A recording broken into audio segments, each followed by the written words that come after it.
ओम नमो भगवते वासुदेवाय। जय श्री कृष्णा, राधे राधे। सनातन धर्म में 12 मासों का विशेष धार्मिक महत्व होता है, जिनमें वैशाख मास को सर्वोत्तम माना गया है। ये मास चैत्र के बाद आता है और पुराणों में इसे पुण्य, तप, दान और सेवा का महीना कहा गया है। आप सबको वैशाख मास की बहुत बहुत मंगल बधाई हो। स्कंद पुराण, पद्म पुराण, नारद पुराण सहित अनेक ग्रंथों में इसकी महिमा का विस्तृत वर्णन मिलता है। इसे मासोत्तम अर्थात मासों में श्रेष्ठ कहा गया है। इसका एक नाम माधव मास भी है और इस महीने में श्री कृष्ण की पूजा शुभ मानी जाती है। कहा भी जाता है मासाना वैशाख श्रेष्ठ, अर्थात सभी महीनों में वैशाख का मास श्रेष्ठ होता है। इसमें किया गया एक जलदान भी अश्वमेघ यज्ञ के बराबर फल देता है। जो मनुष्य इस मास में श्रद्धा से पुण्य कर्म करता है वह मोक्ष का अधिकारी बनता है। श्री कृष्ण ने भी धर्मराज युधिष्ठिर को उपदेश देते हुए कहा था कि वैशाख मास में प्रातःकाल तीर्थों में स्नान, व्रत और दान करने वाला व्यक्ति समस्त पापों से मुक्त होकर विष्णु लोक को प्राप्त करता है। विशेषकर इस मास की एकादशी, अक्षय तृतीया, पूर्णिमा और अमावस्या जैसे पर्व अत्यंत शुभ माने जाते हैं। वैशाख मास केवल त्योहारों का ही नहीं बल्कि संयम और साधना का समय भी है। इस मास में कुछ नियमों का पालन करने से व्यक्ति शारीरिक, मानसिक और आत्मिक रूप से शुद्ध होता है। ब्रह्म मुहूर्त में हमें स्नान कर लेना चाहिए। सूर्य उदय से पूर्व गंगा, यमुना, नर्मदा जैसी नदियों में स्नान करने का विशेष पुण्य है। यदि संभव ना हो तो घर में ही सूर्योदय से पूर्व स्नान कर लें। इस मास में एकादशी, अक्षय तृतीया, पूर्णिमा आदि पर्वों पर उपवास रखें। सात्विक आहार लें और भगवान विष्णु के नाम का स्मरण करें। अन्न, वस्त्र, जल, छाता, पंखा, गुड़, चप्पल, जल से भरे घड़े और गौ आदि का दान करें। प्याऊ लगवाना, भूखों को भोजन कराना और प्यासों को जल देना अत्यंत पुण्यकारी है। भगवान विष्णु के मंत्रों का जाप, विष्णु सहस्त्र नाम का पाठ, तुलसी सेवा, दीपदान और श्रीमद् भगवत श्रवण विशेष लाभदायक है।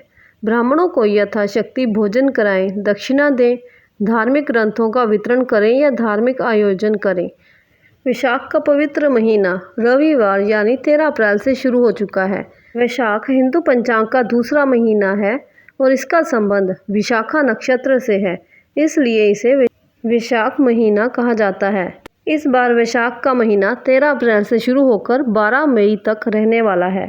तो चलिए गणपति जी महाराज का नाम लेकर हम वैशाख महात्म्य का पहला अध्याय आरंभ करने जा रहे हैं। बोलो गणपति महाराज की जय। सूत जी बोले कि परमेष्ठी ब्रह्मा के पुत्र नारद जी से राजा अम्बरीश ने पवित्र वैशाख मास का महात्म्य पूछा। राजा अम्बरीश बोले, हे ब्राह्मण, आपने जो संपूर्ण महीनों के महात्म्य का वर्णन किया है वह मैंने अच्छी तरह से सुना।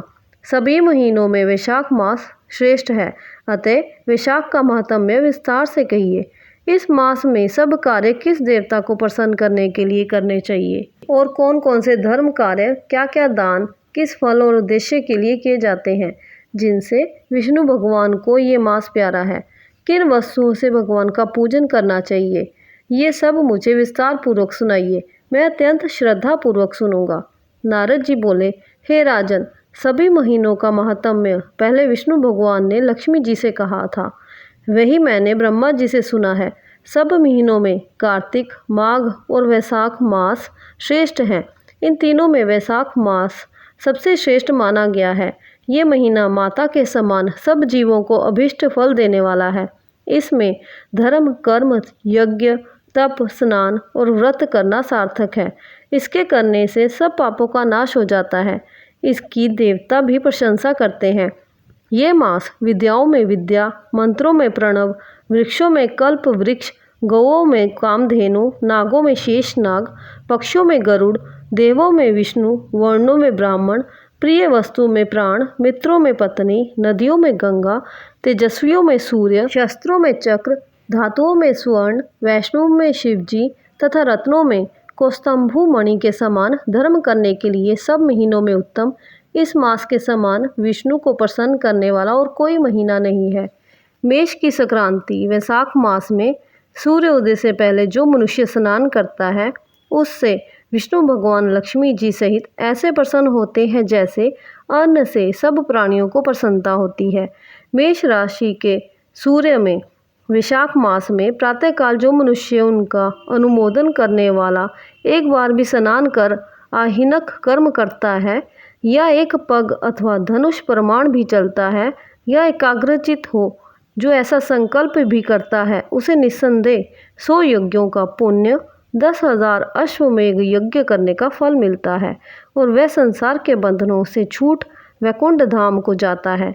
हे गजेंद्र, ब्रह्मांड के अंतर्गत तीनों लोकों में जितने तीर्थ हैं वे सब बाहर के थोड़े से जल में भी रहते हैं, अर्थात वैशाख मास में स्नान के लिए किसी तीर्थ में ना जा सके तो नगर के बाहर किसी जलाशय में स्नान करना चाहिए।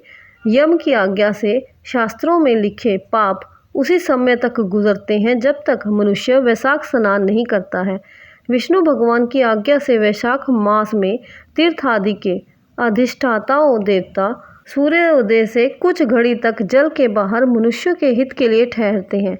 इस समय तक भी जो लोग स्नान के लिए नहीं आते वह उनको दारुण शाप देकर अपने स्थान को चले जाते हैं, इसलिए वैशाख स्नान अवश्य करना चाहिए। इसके उपरांत अब हम दूसरा अध्याय शुरू करने जा रहे हैं। बोलो विष्णु भगवान की जय, माँ लक्ष्मी की जय। नारद जी बोले, हे राजन, वैशाख के समान और कोई महीना नहीं, सतयुग जैसा दूसरा युग नहीं, वेद के समान शास्त्र नहीं, गंगा जी जैसा कोई तीर्थ नहीं, जल दान के समान दूसरा दान नहीं, पत्नी के समान दूसरा मित्र नहीं, खेती जैसा कोई धन नहीं, जीवन के समान कोई लाभ नहीं, उपवास जैसा दूसरा तप नहीं, दान जैसा सुख नहीं, दया के समान दूसरा धर्म नहीं, नेत्रों के समान कोई ज्योति नहीं, भोजन के समान कोई तृप्ति नहीं, खेती के समान कोई व्यापार नहीं, धर्म के समान कोई यश नहीं, तथा आरोग्य समान कोई हर्ष नहीं, केशव के समान कोई रक्षक नहीं, और माधव के तुल्य संसार में कोई पवित्र नहीं है। ऐसा परमोत्तम वैशाख मास शेष साई भगवान को सदा प्यारा है। जो लोग भगवान के प्यारे इस महीने को बिना व्रत, स्नान, दान आदि किए व्यतीत करते हैं, वे धर्महीन होकर शीघ्र ही पशु योनि पाते हैं। उनका कुआं, बावड़ी बनवाना, बगीचा लगवाना आदि सभी धर्म वृथा है, उनका कुछ फल नहीं होता। वैशाख मास में जल दान, छत्री दान, खड़ाऊ दान और पंखा दान सबसे उत्तम है, जो अवश्य करने चाहिए। वैशाख में नियम पूर्वक भोजनादि करने से विष्णु भगवान की सायुज्य मुक्ति निस्संदेह प्राप्त होती है। अनेक प्रकार के दान और व्रत करने के उपरांत वैशाख मास में केवल स्नान कर लेने से ही प्राणी आवागमन से छूट जाता है। सब दान करने व संपूर्ण तीर्थों में स्नान करने की अपेक्षा वैशाख मास में केवल जल दान करने से ही वह फल मिलता है। जल दान खुद करें या दूसरे से करावें, यह कर्म भी सब दानों से अधिक है। प्याऊ लगवाकर जल दान करने से देवता, पितर और ऋषि सब निस्संदेह अत्यंत प्रसन्न होते हैं। थके हुए यात्री के प्याऊ से जल पीकर संतुष्ट होने से ब्रह्मा, विष्णु और शिव देवता प्रसन्न होते हैं। प्याऊ लगवाने वाला करोड़ों कुल का उद्धार कर विष्णु लोक को जाता है। वैशाख मास में कुटुंबी ब्राह्मण को जल से भरा घड़ा अवश्य देना चाहिए, उससे चातक की योनि प्राप्त नहीं होती है। हे राजेंद्र, प्यासे महात्म को शीतल जल पिलाने से 100 राजसूय यज्ञ कराने का फल मिलता है। वैशाख मास में धूप, परिश्रम और पसीना से व्याकुल ब्राह्मण को पंखा अथवा वस्त्र से हवा अवश्य करनी चाहिए तथा ताड़ का पंखा दान करना चाहिए। इसे दान करने वाला गरुड़ के समान हो जाता है और सब पापों से छूट विष्णु भगवान से मुक्ति पाता है। पंखा दान न करने से अनेक प्रकार की नरक यातनाएं, वात रोग आदि पीड़ाएं भोगनी पड़ती हैं तथा संसार में पापी माने जाते हैं।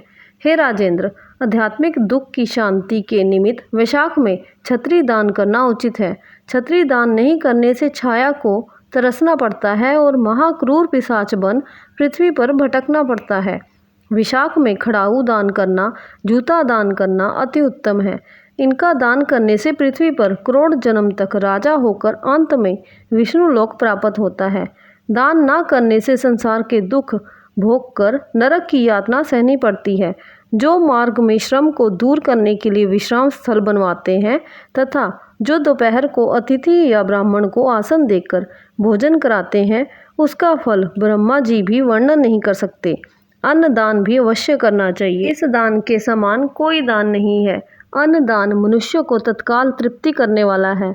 भूखे मनुष्यों को स्त्री, पुत्र, घर, वस्त्र, अलंकार, आभूषण आदि कोई वस्तु अच्छी नहीं लगती। पेट भरने पर ही सब अच्छी लगती हैं। इसलिए अन्न दान करने वाले को पंडित लोग पिता कहते हैं। सारांश ये है कि अन्नदाता में सब धर्म आकर निवास करते हैं। जय जय श्री राधे श्याम। जय जय श्री राधे श्याम।